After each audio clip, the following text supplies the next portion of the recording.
Kalma ka lang. Uy, Mitch, kalma ka lang. Hayaan mo na si Bri yun. Hindi kasi, be, kanina pa kasi sila nag-aaway. Masabi Kaya nga, na kanina pa nga, hayaan mo na sila kasi pag sumali ka pa dyan, madadaming ka Eh, syempre, nag-aalala ako kay Yana. Alam nga namang hindi ko ano Eh, ito. problema nga nila yun eh. Huwag ka na sumali. Yun ako. Kanina pa kasi.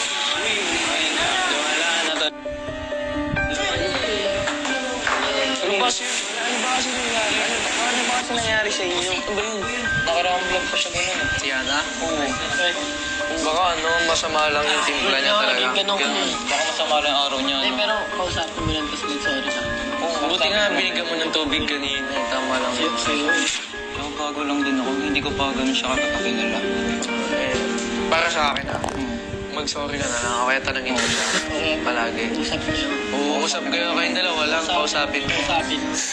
Mas Sabi ka effective. na lang mamaya. Usapan niyo kung ano yung problema.